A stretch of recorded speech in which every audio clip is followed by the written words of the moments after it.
This is episode number 8. Uno, dos, tres, cuatro, cinco, seis, siete, ocho of Krocking, Locking, and Dropping with your host, Kenneth the K-Rock Cline, formerly on Two Pals Out of Pod with my co-host, Mark T. Robinson, but this is my own podcast, and this is episode number 8, and folks, we got a great show for you today, where I give my thoughts on the current happenings in the world and in the sports world and whatever is in my mind. Whether you care or not is up to you, but that's okay, because I'm just giving out my thoughts on certain matters. But before I get into the topics of today's episode, I know it's only a day later, but I want to give a special belated Mother's Day to all the mothers out there. I want to give a special belated Mother's Day to my mom, who raised me for 33 years. I want to give a special Mother's Day to my grandmothers. One is unfortunately no longer with us, but the other one still is. However, I love both of them dearly just the same. I want to give a special Mother's Day, belated Mother's Day, to all my female friends who are mothers themselves, and also to their mothers as well. So happy Mother's Day to everyone out there. And of course, I do have another belated Mother's Day, but unfortunately I'm going to have to wait a little while for that Mother's Day to be given out. Reasons that I will not go into at this moment, and I'm embarrassed to say.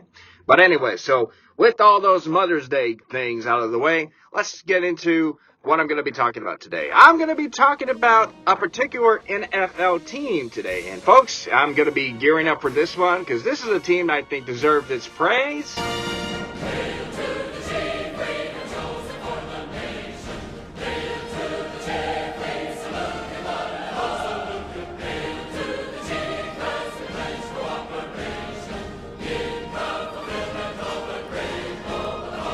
No, not the Washington Commanders. I'm talking, of course, about the Kansas City Chiefs. Yes, today it's going to be all about them, and for good reason. Will the Kansas City Chiefs have a great home opener? Who will be their opponent? We're about to find out as far as the NFL schedule is concerned. And also, is it possible that we will no longer be seeing the Chiefs in Kansas City? There's a lot of talking going on about that arena deal and everything, and how that could potentially be a problem for Kansas City in particular, and how one American city is actually interested in bringing them to their city. I'll give you a hint. It's a location that some people in a certain big state knows about as well. And then, of course, I'm going to talk about a particular NFL scheduling gaffe that could cause some major problems around the world for reasons whatsoever. So, folks, you just want to sit back, relax, and, well, let me ask this question. Have you ever seen anything out that you thought wasn't there? Like, you thought you saw something out there, but when you look back and you tried to observe it, it wasn't there? Well, I'll tell you a quick funny story. So I was on my way to work on Friday, and all of a sudden, I happened to glance out in the road, and I could have sworn I saw a turtle walking across the road with a messed up shell. And I'm thinking to myself, wait a minute, we're in Beaumont, Texas. What is a turtle doing in the middle of a road? And literally, it was right outside the campus. And I'm saying to myself, that can't be right. I got to go back there and check it out. So I parked my car, I walked back to the area that I saw it, and guess what, folks? It wasn't there. It literally disappeared. Now, unless there was an invention that allowed turtles to go past the speed limit that they're allowed to go, I couldn't see it. It literally disappeared. I mean, I fought my way through all the mosquito bugs and the blood that came from those bites out of my head just to see a turtle that wasn't there. It literally disappeared on me. So, I don't know. This world is full of crazy things. And I'm telling you, it wasn't a mirage. I swear to you. So, I don't know. Maybe that's one of the reasons why I'm having a bit of a difficult time trying to understand why I couldn't see that turtle. Because it just literally disappeared on me, and maybe it was a sign that I'm just acting crazy. Well, I think we all have those moments where we think we saw something, and it just wasn't there. So, anyways, well, I hope you guys had yourself a great Mother's Day. I know I did. I hung out with my mom, just giving her the love that she needed, and I really needed to spend some time with my family and all, because it's been a while. I've been so busy lately doing all these things, including this podcast. I figured I might as well give this weekend an opportunity to spend time with my folks and my mom. So happy Mother's Day again to everyone. And folks, when we come back, we're going to be talking about the scheduling situation with the Kansas City Chiefs, and also an NFL situation that could cause some haywire. Stay tuned. We'll be right back.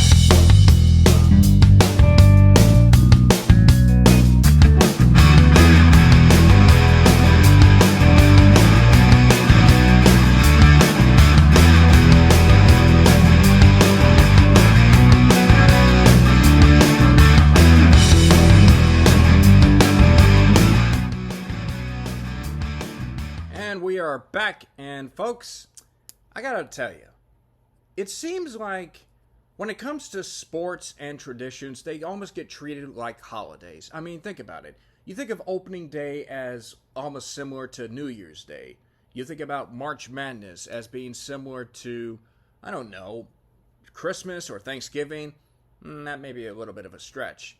But recently, there's been a new holiday tradition in the sports world that has captured everyone's imagination. And that, of course, is the NFL schedule release. Now, from what we know, the NFL schedule will be released on Wednesday, this Wednesday at the 15th.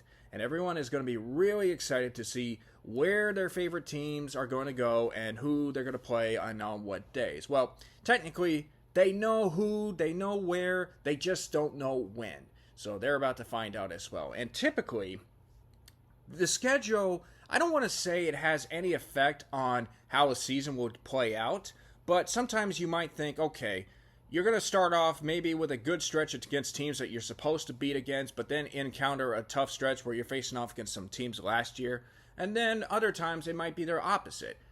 But when you really think about it, all the teams that are in first place, that won first place in their divisions last year, are going to have first place games, just like teams that finished last in their divisions are going to have last place games. And that, of course, includes teams within their own division and against another conference in the NFL.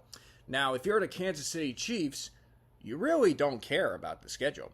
Well, I don't mean they don't care about the schedule. They obviously want to be successful because now the Chiefs are looking to become the first team in NFL history to win 3 Super Bowls in a row since the NFL era started. If we were to think back to the NFL championship days, the Green Bay Packers from 1965 to 1967 won 3 straight NFL titles in a row, and that was a feat that had never been achieved before.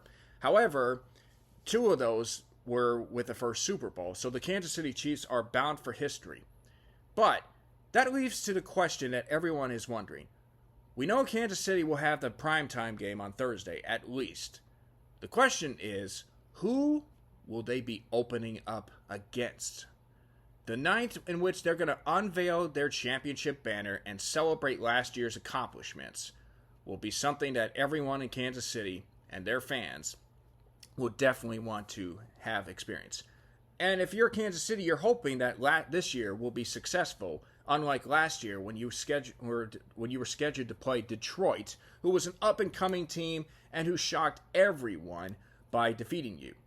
So this is something that the NFL is going to have to figure out what matchup is going to work.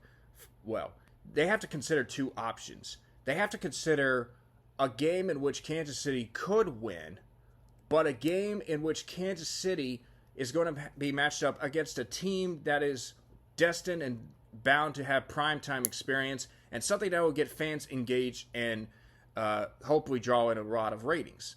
So Kansas City is going to get a game in which it's not going to be a cakewalk, but it's not going to be treated like a homecoming game where you might win, but it's also going to be a game in which fans are going to want to tune in. Because if it was like Kansas City against the worst team in the AFC or in the NFC, which last year was the Carolina Panthers, that wouldn't draw enough ratings. But Kansas City is going to be going up against a team that made the playoffs, is an up-and-coming squad, or is a threat to claim the AFC Championship. And that leads to the question of who's it going to be. Now, I looked at all the AFC teams that Kansas City has for their home schedule, and I've narrowed it down to 3 options. And these 3 teams, in my mind, range from potential AFC championship threats to up-and-coming squads. And the storylines behind each of them are worthy of Kansas City having that game hosted at their place and trying to be good hosts, but at the same time trying to win against a tough squad to start the season. So, my top 3 teams, in no particular order. The first team I think of, the Cincinnati Bengals. Cincinnati, to this point, has been the only AFC team to beat the Chiefs in the playoffs. They, in some ways, have been the Chiefs' Achilles heel because Joe Burrow was their quarterback in 2021 when the Bengals pulled off the massive upset over the Chiefs at their place. Cincinnati had Kansas City's number until the AFC Championship game in 2022, which was a great game and kind of had a bit of a controversial finish to it.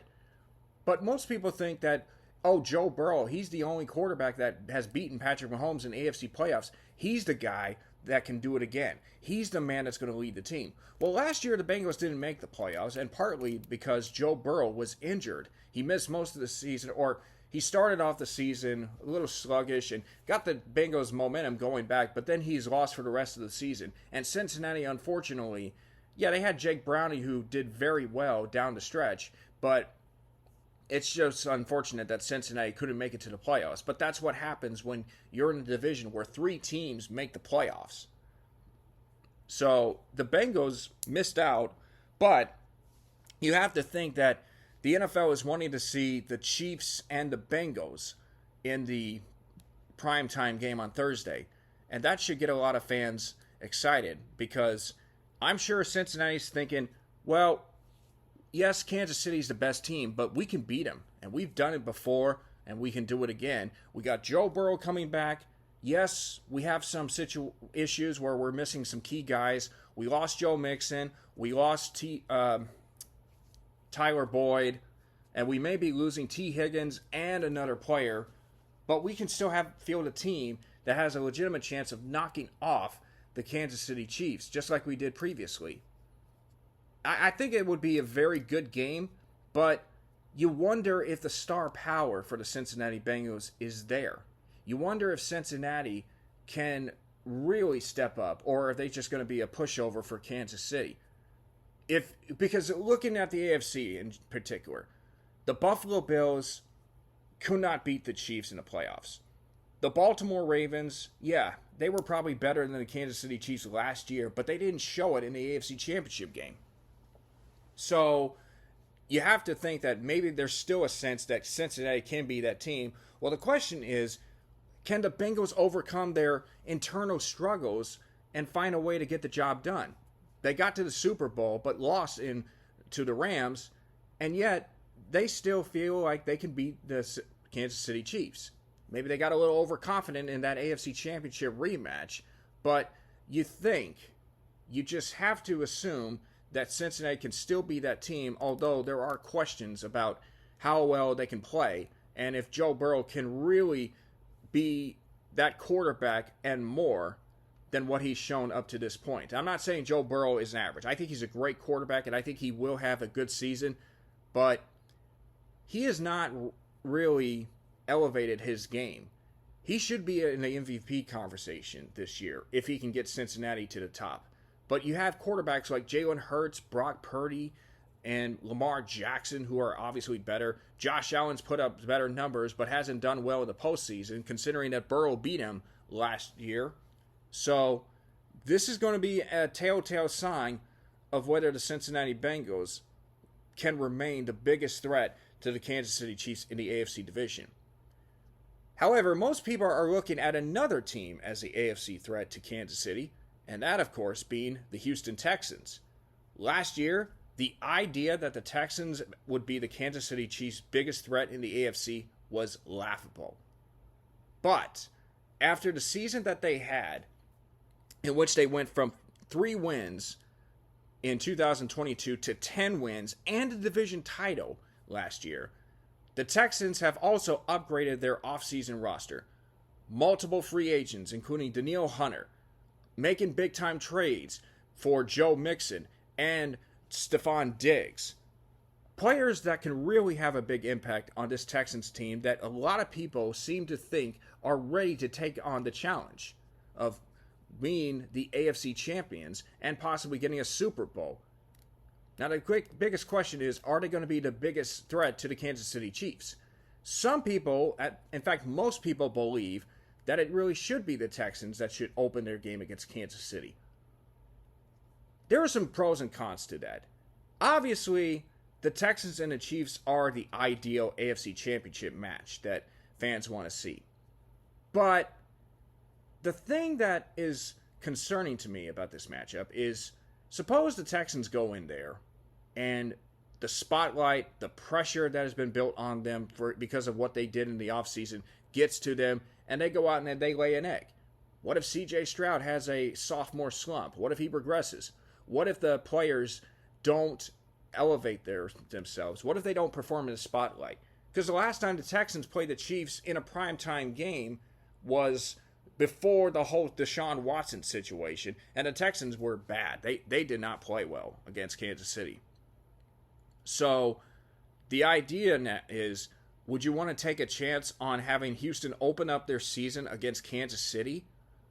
Or let's say if the Texans, after 6 games, were 5-1, while Kansas City is probably undefeated. What if you had a mid-season game where you have an AFC battle, a potential AFC championship matchup where you have these two teams that are undefeated, or at least somewhere along the lines of being two of the best? That to me would make more sense, because for the Kansas City Chiefs, it would be an idea to see how good these Texans are, while the Texans would measure themselves against Kansas City. And regardless of what happens, it would show everyone either A, the Texans are indeed a big threat to the Kansas City Chiefs in terms of winning the AFC championship and maybe going on to the Super Bowl, or B, the Kansas City Chiefs are still the superior team and the Texans were overhyped. They were overrated in a sense. So I don't think you should have that primetime game now as far as opening the season on primetime at Kansas City. Because I think you want to have a chance to start the season off really well. Now, I do think the Texans will have more primetime games this year. I do think they're going to have the Thanksgiving Day game against the Cowboys in Dallas. I think they're going to open the season against the New York Jets. Of course, Aaron Rodgers and company.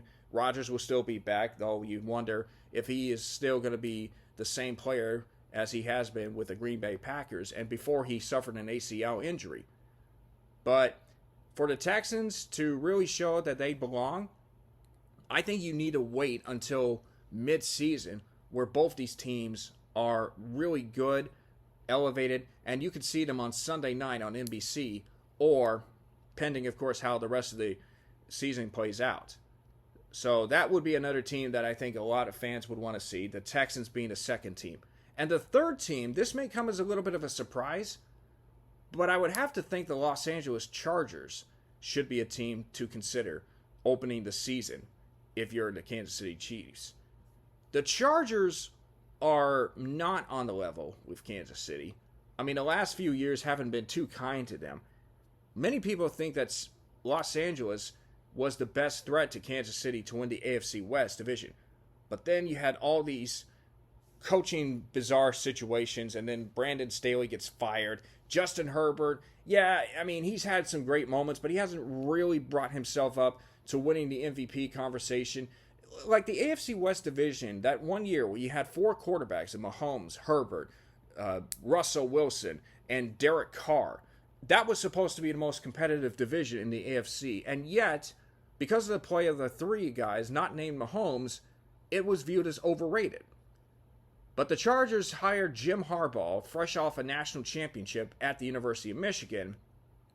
And the Chargers apparently made some good moves in the NFL draft to upgrade their offense and help protect Herbert, and also put themselves in prime position to contend for the AFC West division. Now, they did lose some key players, and Keenan Allen being one of them, who is now playing with Caleb Williams and the Chicago Bears. But I think the storyline for the Kansas City Chiefs and the Los Angeles Chargers would be a battle of champions. The 2-time defending champion Kansas City Chiefs versus Jim Harbaugh, coming off a national championship with Michigan. And Harbaugh has had to deal with a lot of skeptics with his own sign stealing scandal, which I don't think makes much of a difference because you still got to play the game. But ultimately, Harbaugh is back in the NFL for the first time since his days coaching the San Francisco 49ers and Colin Kaepernick. And Jim Harbaugh is looking to get himself a chance to win, be a successful coach in the AFC. And of course, he's going to get a rematch with his older brother, John Harbaugh, for the first time since their Super Bowl matchup, in which John Harbaugh defeated Jim in that game. So, to me, having the Chargers be a legitimate threat to open the season with Kansas City would be ideal. But I think the NFL is desperately trying so hard not to have divisional games to open the season. I think it's rare that we see them nowadays. I think ideally you would much rather end your season with a divisional opponent much less before you start the season opening against one. So I think the NFL is going to avoid that as well. But I do think from a storyline perspective, having Jim Harbaugh coach against the Kansas City Chiefs, the best team in the NFL, would be something that a lot of fans would see. Can Jim Harbaugh regain that success and form as an NFL head coach before things didn't go well in San Francisco? We'll just have to wait and see. But I think the three teams that would be ideal for Kansas City to open up with are the Cincinnati Bengals, the Houston Texans, and the Los Angeles Chargers. And if you had to ask me, of the three teams who I believe is deserving to play as the Kansas City Chiefs' opening opponent, I have to go with Cincinnati. I think the NFL would certainly want to see an up-and-coming team like the Texans play well and maybe pull off a stunning win like the Detroit Lions did last year. But I just think you need to save that matchup for later. With Cincinnati, you know you're going to get a classic game. You know you're going to get a great matchup to open the season. You're going to have Kansas City primed and ready to go to celebrate the banner. You now have Taylor Swift, who is more in the mix at this point as she is dating Travis Kelce. But you also have Joe Burrow, who has something to prove. He missed most of last season because of an injury. And he wants to remind everyone that he is Joe Cool and he could still play the quarterback position for the Cincinnati Bengals. But for Cincinnati, they're a team that is going to be in a hot seat because they've had their chance to rule the AFC, and right now they may be starting on a little bit of a decline. But I still think you should have that matchup to open the season. Cincinnati against Kansas City, probably the best rivalry in all of the NFL as of right now. So that is my predictions for who Kansas City's opponent should be. And we're going to take a break from talking about Kansas City, but when we come back, I want to talk about a scheduling issue between two NFL teams that the NFL should have foreseen with some major problems. Stay tuned, folks. We'll be right back.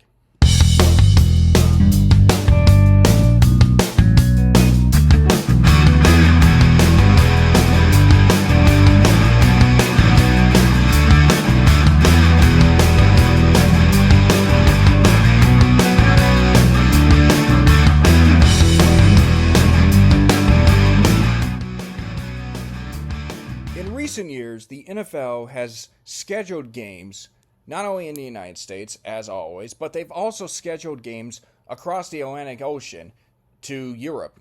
Last year, you had the first ever game in Germany between the Kansas City Chiefs and the Miami Dolphins, which saw a lot of German fans maybe support Kansas City, and the Chiefs ended up winning that game 21-14. This year, you're going to have teams that are going to go to London and Munich. You'll have the Chicago Bears and Minnesota Vikings scheduled to play the games in the stadium of Tottenham Hotspur's soccer club, while the Jacksonville Jaguars will be traveling for a home game at Wembley. Then you have the Carolina Panthers that are going to be going to Germany to play in the Alliance Arena. That's how they say it, although they spell it Allianz instead of the CE at the end. And that's the home of Bayern Munich squad, the German soccer club. Now, of course, they have more games to schedule out. But one game that is standing out for this season is a game between the Philadelphia Eagles and the Green Bay Packers. And that game will actually be taking place in South America, in the country of Brazil. And that is something that fans would definitely be looking forward to. However, there is one slight issue with the matchup in particular, and it has nothing to do with the two teams. Well, it kind of does, but here's the situation. What is something that is similar between the Philadelphia Eagles and the Green Bay Packers? Well, they both play in the NFC, and they both have an up-and-coming rising quarterback leading the way. They both made the playoffs last year, but let's be real. What is one thing? What is the number one thing that both teams have in common? They both wear the color green.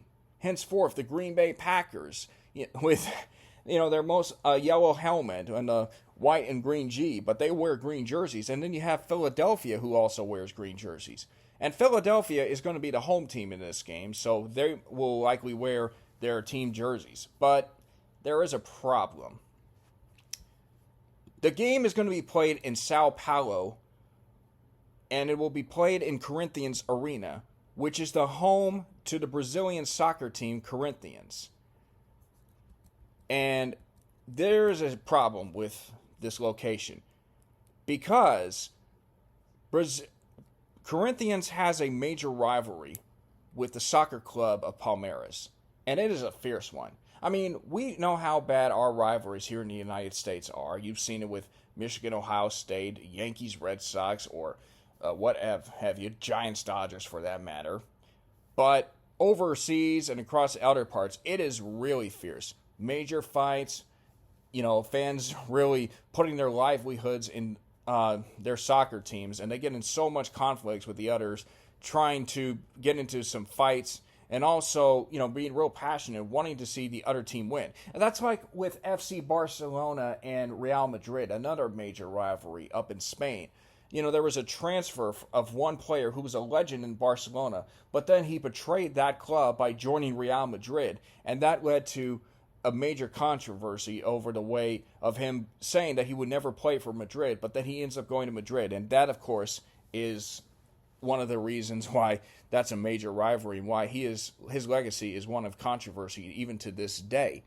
That's almost kind of like Brett Favre going from the Green Bay Packers, and then next thing you know, he's playing for the Minnesota Vikings. That's a major rivalry. It's not a brutal situation, but this is a rivalry between Corinthians and Palmeiras. So much so that Corinthians actually has an informal ban, which no one, not players, not coaches, and not the fans, are allowed to wear the color green, which is the color of Palmeiras.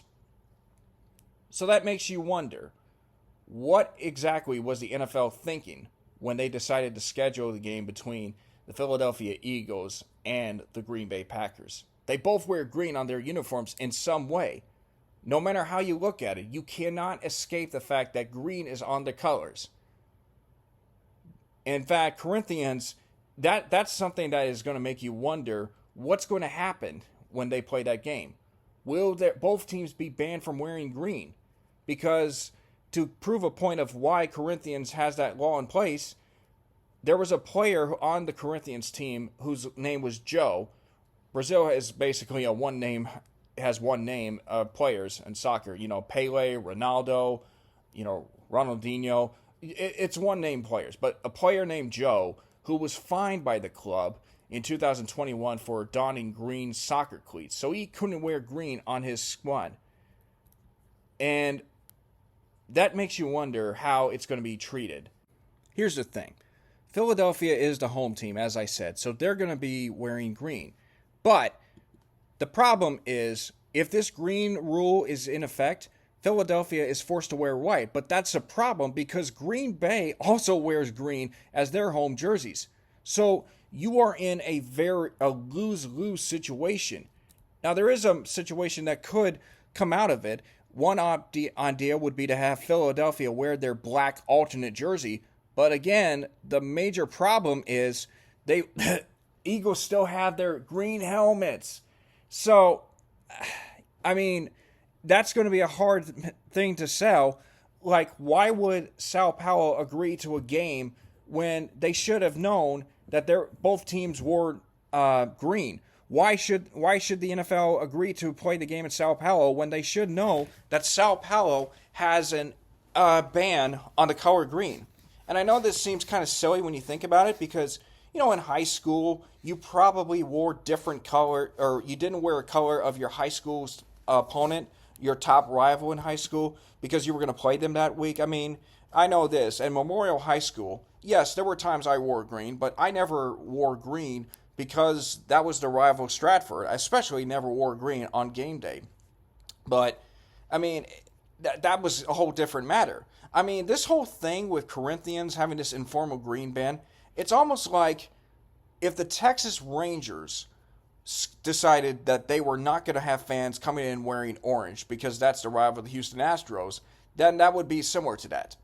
And listen, I know things aren't going well with the Astros right now, but trust me, I know they're going to turn it around, and even if they don't win it all this year, I know they're going to win one in the future. Let's put it that way. They will get a third ring. I'm not worried about that. But you get my point. This is kind of a petty situation, but then again, we don't know, we know it's a fierce rivalry, but we just don't know how fierce it is. I mean, there's even signs around the stadium that said you are not allowed to wear green. Well, what are you expecting? I mean, you think the Green Bay Packers are just going to wear yellow? You think the Philadelphia Eagles are going to wear another color? I'm sorry. The Packers are from Green Bay. Green Bay. I mean, you could for one day say, ladies and gentlemen, here are the Bay Packers. Or maybe throw in another color, the Yellow Bay Packers. That's a good idea. You should throw in that color just to avoid any suspicion. Then you have the Philadelphia Eagles, who, unless they decide to get a white helmet with the Eagle logos on it, or get a black logo with an Eagle logo on it, they're in a lose-lose situation. This is supposed to be their home game, and yet they can't wear the color green? Man, the NFL really messed up on this one. I mean, let's say they decide to schedule that game in Palmeiras. Now, that would be an ideal location to play in.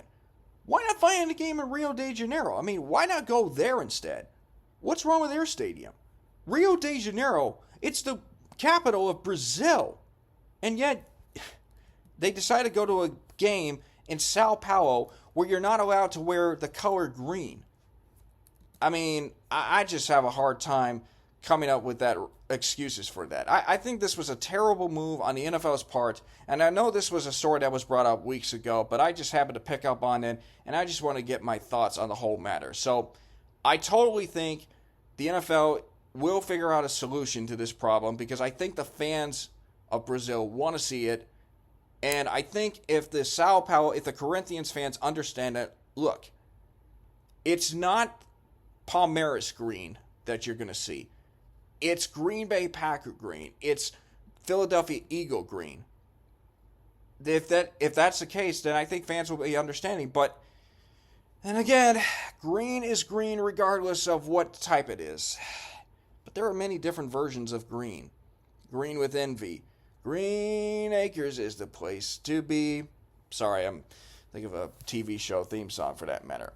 And I'll tell you something else I'll be thinking about. We're going to be talking about the Kansas City Chiefs right now and a situation where they may not be in Kansas City anymore. So stay tuned, folks. We'll be right back for that.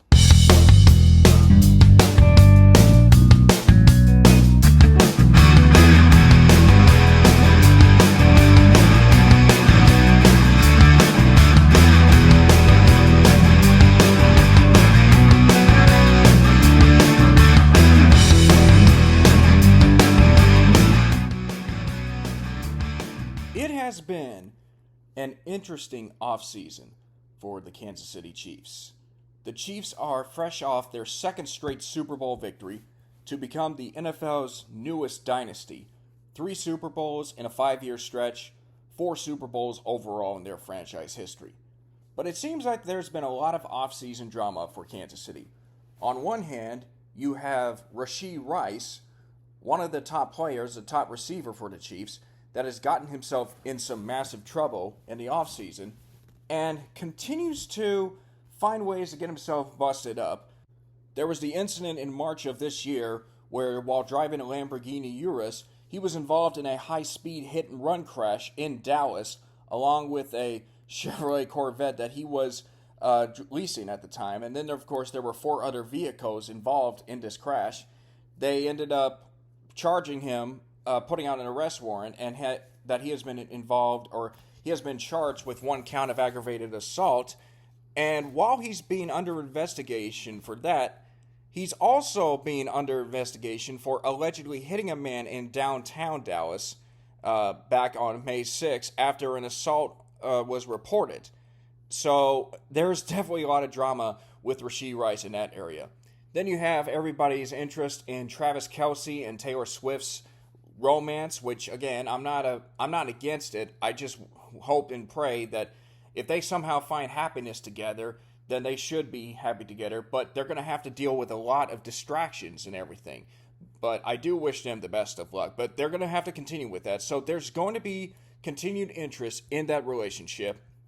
There's Patrick Mahomes, who is yearning to be the best quarterback of all time. He's already won 3 Super Bowls. He's already got an argument to be the second best quarterback in NFL history, only behind Tom Brady. So everything seems to be the best of both worlds for Kansas City. But there's one more issue that has the potential to cause a chaotic direction in the future for the Kansas City Chiefs. And folks, I got to tell you what, this is kind of surprising considering that we are witnessing the golden era of the Kansas City Chiefs. Apparently, the Chiefs are involved in possible relocation rumors. And the reason why this has been brought up is because back in April, there was a vote, there was a tax proposal for stadium sales, basically that would have funded renovations at Arrowhead Stadium, which is the home stadium for Kansas City. If this had been passed, then the current 3/8 sales tax in the city would have been extended until 2064. So we would have been talking another 40 years of Kansas City playing at Arrowhead. However, the 58% of the voters rejected a proposed tax, the proposal, which was set to expire in 2031, the same year that the Chiefs' lease in Arrowhead ended. So, because of that, the Kansas City Chiefs are in some major trouble as far as relocation circumstances. And when I say major trouble, I'm not saying that, it's inevitable that they're going to relocate and everything, but the future for the most successful franchise in all of Kansas City right now, and one of its neighbors, the Kansas City Royals, who, by the way, are currently one of the hottest teams in all of baseball at the moment, is in jeopardy. There's a bit of uncertainty as far as Kansas City Chiefs fans should be concerned about as well. Now, in this day and age, with sports becoming more brandish than in years past, where all of a sudden you have franchises that are about to move, the Oakland Athletics are going to be going to Las Vegas, supposedly that they're going to be going to Las Vegas next year, as there has already been a proposed stadium set in stone. You then had the Arizona Coyotes, who supposedly played their last game in Arizona and are set to move to Utah, which Salt Lake City, congratulations, if that happens, you will no longer be a sports city of just one professional team. You will have a hockey team. I wonder how that's going to work in Utah. Well, it gets cold up there in a way. But in this day and age, we're seeing teams moving left and right, relocating to different areas. New Jersey Nets are now in Brooklyn. The New York Islanders, they're no longer in Long Island. They're also playing in Brooklyn. So traditions are starting to fade out in favor of new ones. Think about it. 20 years ago, there was no hockey team in Las Vegas. Now there is. Now all of a sudden, Las Vegas has the Vegas Raiders, the Vegas Golden Knights, and soon they will have the Vegas Athletics. So Oakland, unfortunately, is in Las Vegas as of this moment. But now you have Kansas City, which is at best a mid-market team, or mid-market city, but currently has the best sports franchise in all of the NFL, in all of sports for that matter.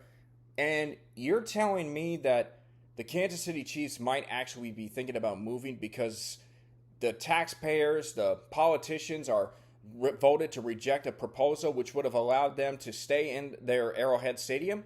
Now all of a sudden you're talking about questions of possible locations for Kansas City. I've checked up some ideal locations for Kansas City to move, and these were some that I came up with. Number one, of course, would be in Kansas. Well, Kansas City, Missouri is not that far from Kansas City, Kansas. So ideally, you could still call yourself the Kansas City Chiefs, but it would just be in a different location in Kansas. And that is not a bad idea.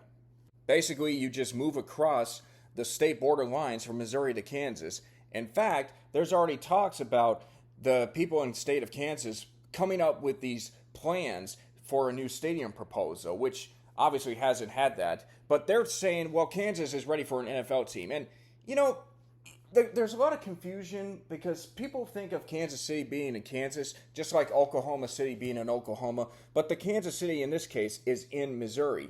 So now you think to yourself, okay, it doesn't necessarily mean they have to travel far. They just go across the state line. They'll build a stadium in Kansas City, Kansas, and then everything will be fine because you still have the Kansas City Royals and the Kansas City Chiefs playing just in the state of Kansas. Now, that might not be good for the people of Kansas City, Missouri, but hey, you can still travel across the borderline to see your teams. So I'm not entirely against the idea of them going to Kansas City. The other option would be Oklahoma City, which would obviously help because Oklahoma City does have one professional sports franchise in the Oklahoma City Thunder, who are currently in a tight playoff series with the Dallas Mavericks. Now, they would have to build a new stadium, but there is an idea that they could play at the University of Oklahoma's Gaylord Family Memorial Stadium, and it could seat up to 80,000 people, which is an ideal location. You know, you think about it. The Minnesota Vikings, before they moved into their new stadium, they played their home games at the University of Minnesota's campus. So it is possible for an NFL team to play at a college venue. Then you have St. Louis, Missouri. And this would definitely cure the blues of St. Louis, although there is a hockey team called the St. Louis Blues, because the St. Louis used to have the St. Louis Rams, who are now in Los Angeles. And the Rams franchise has kind of gone back and forth between Los Angeles and St. Louis, and now they're back in Los Angeles. So it's only 4 hours away from Kansas City. So you're traveling across I-70. But the fact is that the fans of St. Louis, they want to see a football team. And they already have an XFL franchise in the St. Louis Battlehawks, which is the closest thing they have to football. So clearly, St. Louis would be a good option. But the question is that going to be worth something? Because there would be that rivalry between St. Louis and Kansas City. And yet, I just think St. Louis will never be able to eclipse the St. Louis Cardinals. Because St. Louis, in my opinion, is a baseball town. The Cardinals have won more championships there than any of the other teams that were in existence. So St. Louis will always be a baseball town as far as I'm concerned. But I think the fans want to see football. And I think there's definitely going to be a little bit of bitter dispute. Which brings me to the fourth team, or the fourth city, that has had interest in bringing an NFL team. And it's safe to say this one could be a little surprising, but when you think about the history of the Kansas City Chiefs, it's not. And that city is San Antonio, Texas. San Antonio, Texas, the seventh biggest populated city in the United States, and currently the largest U.S. city that does not possess an NFL franchise.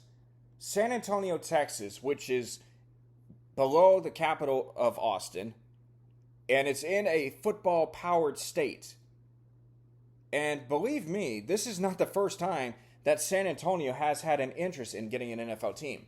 Remember when Hurricane Katrina hit New Orleans? The New Orleans Saints had to play in other places. Most notably, they played their home games in San Antonio. And there was an interest in the city of San Antonio getting the New Orleans Saints, which would have probably happened if it hadn't been for the great fortunes of New Orleans, not only hiring Sean Payton as head coach, but also getting Drew Brees in free agency. And next thing you know, the Saints go on this incredible run all the way to the Super Bowl a few years later. That wouldn't have happened if the Saints owner Tom Benson didn't reconsider his option to stay in New Orleans. He was really interested in leaving New Orleans and going to San Antonio because he didn't think, at least the story that I was told, he didn't think that the Superdome was playable due to being hit by the hurricane. Well, New Orleans had other ideas. They were able to remodel, refurbish their stadium, and were able to have it ready to go for the New Orleans Saints' first home game in 2006. So San Antonio was this close to having an NFL franchise. And as of now, they remain the San Antonio Spurs town, a one pro sports team, which in hindsight is definitely a good thing. But although you're going to have some fans that are going to wonder about having the NFL team, I think San Antonio will always be one of those cities that will be in conversations to have an NFL team relocate there. But that's where I have some issues with that.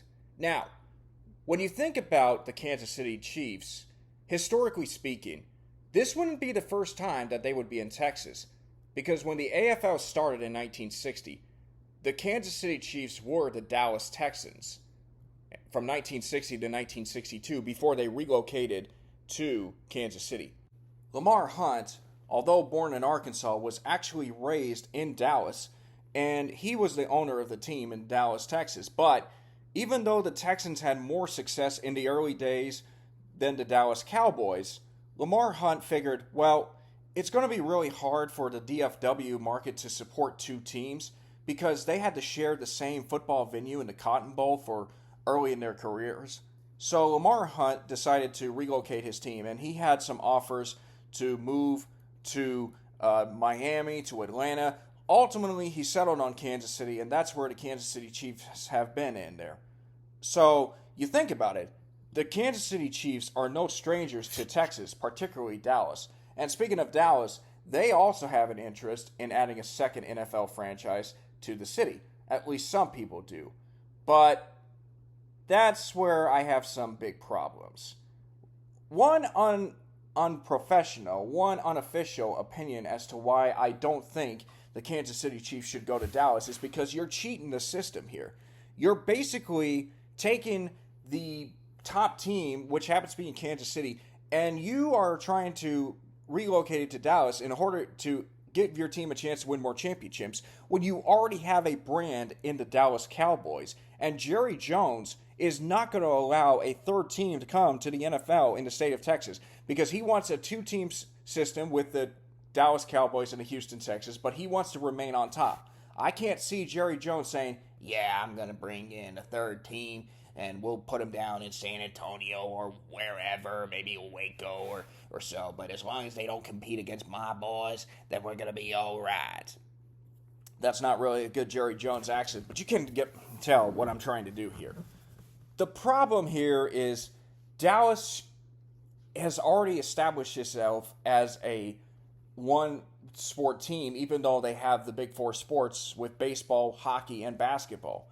And I talked about this in my other podcast as to why I think the Dallas Cowboys are really struggling to establish themselves as a true legitimate threat when they already have one of the biggest sports brands, if not the biggest sports brand in all of the world. They're the most valued franchise in all of sports right now.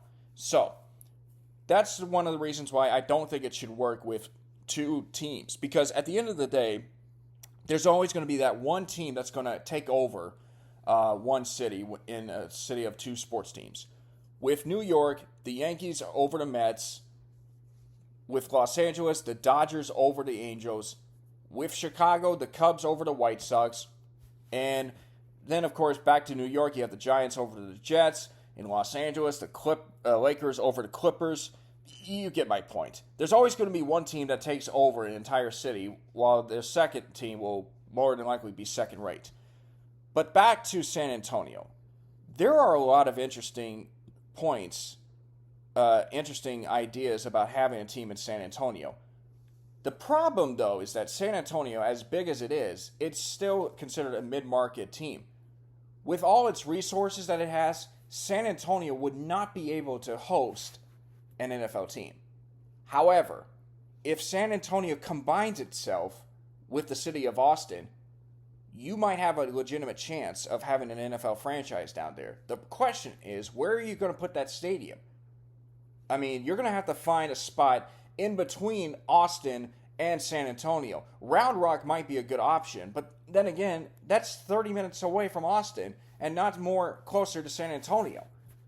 So there's going to be a lot of questions regarding that. But the reason why I don't think it should work to have the Kansas City Chiefs play in Texas, in San Antonio, you're going to divide up the fan bases of the Cowboys and the Texans. Now, I think it's no secret, and I could be wrong in my estimations, about 90% of the state of Texas are Cowboys fans. The only fan base that isn't a Texans fan or Cowboys fan is in the Gulf Coast region, the southeast part of Texas, at least. Well, I'm in Beaumont now, and there's more Cowboy fans here down there. And the reason for that is because Jimmy Johnson was born in Port Arthur, and Jimmy Johnson would later coach the Cowboys in the early 90s, but that's a different story.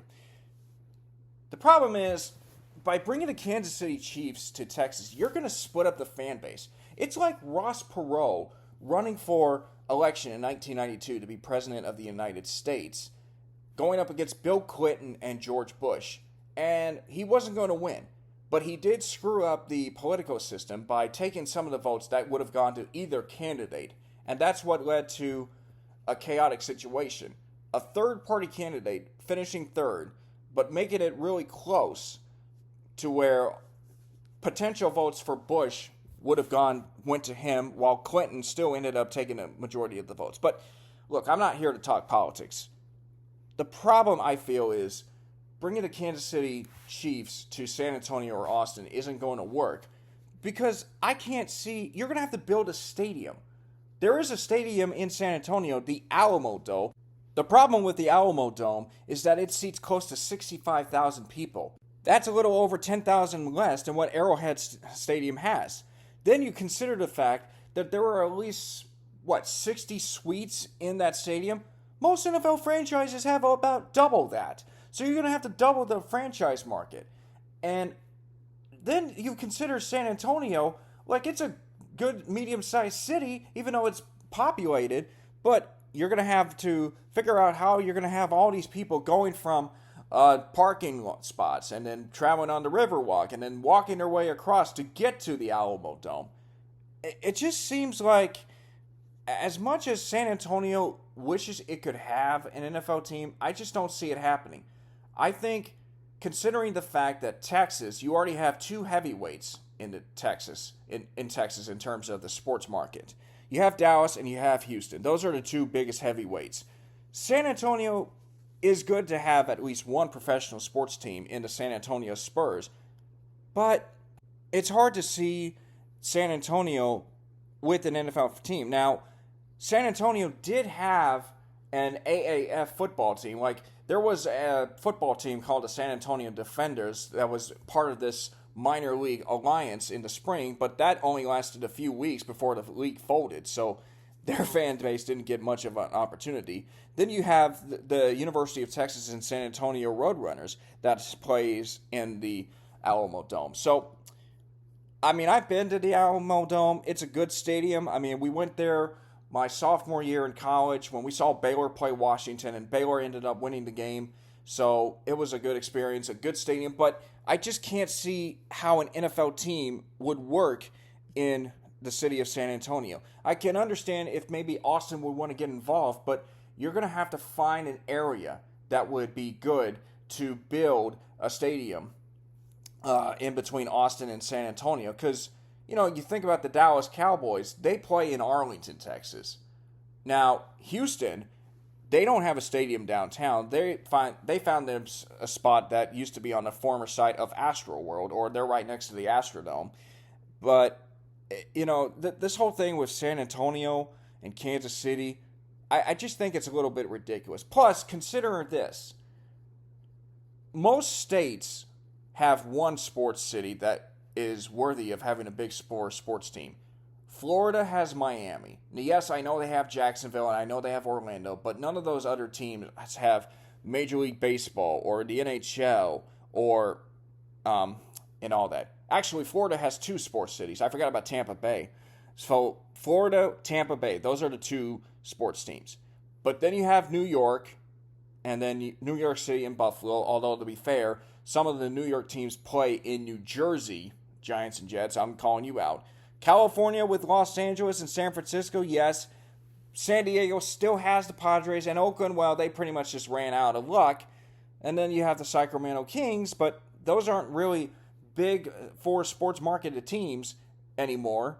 You have Arizona with Phoenix, although recently Phoenix might be losing or will be losing their hockey team to go play in Utah, which has Salt Lake City as its only sports market.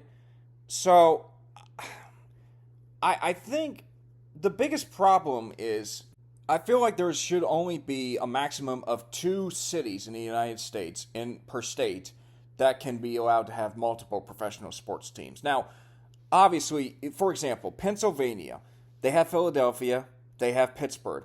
Those cities have multiple sports teams. Houston and Dallas and Texas are other examples. Los Angeles and San Francisco are others. Then, of course, I said Miami and Tampa Bay earlier. So, the problem is I can't see a place in the United States that could be allowed to have 3. And I think if you have 3 sports cities that have multiple sports, I'm not just talking about one sports city having 1, whereas the others have 2. I'm talking about all 3 cities have multiple sports teams.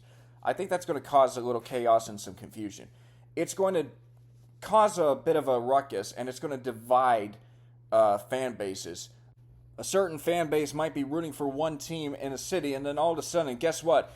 Their state is having a professional sports team or another professional sports team in this city. In fact, they're adding 2 sports teams in that other city that you never considered. And then all of a sudden, it's actually closer to you. Before you know it, you may be rooting for that team.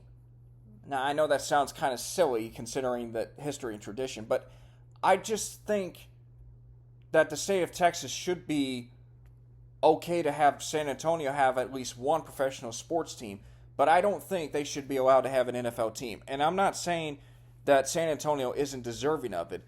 I just think because of the landscape of Texas itself, when you already have 2 football teams, in the Cowboys and the Texans, and you have a majority of fan base in the state that root for the Cowboys, the last thing you want is for another fan base to disrupt the ability to garner the attention of the fans. If I were Jerry Jones and the Cowboys, I would certainly refuse to let the city of San Antonio have an NFL team. I mean, if anything, the Chiefs should either move to Kansas City, Kansas, maybe go down to Oklahoma City, which could help, although that's going to be really hard because the Oklahoma Sooners are the most popular sports team, and they're college. Some people might say Oklahoma State, but it's Oklahoma Sooner State. Let's just be honest. Then you have St. Louis that deserves another NFL team, although I have a hard time thinking that it could encompass the St. Louis Cardinals baseball team. So, I mean, I feel like Kansas City Chiefs fans shouldn't worry about this. I know there may be a little bit of uncertainty because of all the taxes and everything, but I think with what's going on, I would think Kansas City would figure something out. I don't think they will be able to move to San Antonio, and I just think it's absolutely ridiculous why you would consider moving. Now, I mean, sure, the San Antonio's former mayor said that he doesn't see that happening because it seems like there's a perfect marriage between Kansas City and the Chiefs. So I think everything's going to be all right up there. I think Kansas City will remain, the Chiefs will remain in Kansas City. And I think San Antonio, unfortunately, as much as they would like the opportunity to have an NFL team, I just don't think it would be worth it in the end. You kind of have to merge with Austin, and Austin, I know, is a rising city, and they have been in conversations to have some professional teams. I mean, they recently added a soccer team. It's MLS, which isn't a Big Four league, although I personally think it should count as a Big Four league. But that's just the way it is at this point. And so I love San Antonio. Don't get me wrong. I've been there multiple times. I love the city, but I just think having an NFL team is too much of a risk, and I think it would cause some chaos in the state of Texas. And I just don't think it's going to work out considering Jerry Jones and the Dallas Cowboys have the majority own the majority of the state as far as the amount of fan bases that they got. And I think the Texans are also trying to establish an identity that I don't know if they would be willing to let some of their fans go root for this San Antonio team. And I think the Chiefs are going to be okay. So, I mean, Patrick Mahomes does have minority ownership of the Kansas City Royals, and I don't think he's wanting to let that baseball organization move. So if I were Kansas City, I think you're okay. I mean, it is a little bit uncertain at this point, and I'm sure we'll hear more stuff coming about. But right now, I think the Kansas City Chiefs are going to remain the Kansas City Chiefs. And I think Kansas City is deserving to have at least multiple sports teams in the Big Four. So I know that sounds like confusion and a little bit maybe not as helpful for the fan bases, but I just think, there's just really no way I can see Kansas City leaving. And I mean, it would be weird to say, ladies and gentlemen, the San Antonio Chiefs.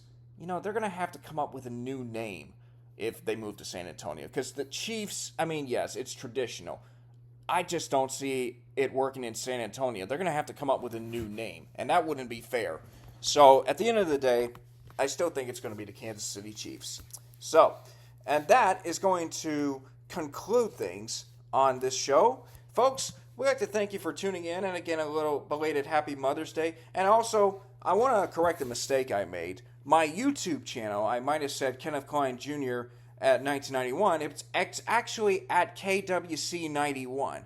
So I'm going to be posting this podcast on my YouTube channel, which you can continue to follow. And I'm also going to be posting it on my Podbean account, and we're on Spotify. So hope you guys have yourselves a great belated Mother's Day, and hope to see you guys next time when we talk more sports. This is Crocking, Locking, and Dropping with the K-Rock. This is Kenneth the K-Rock Cline, signing off.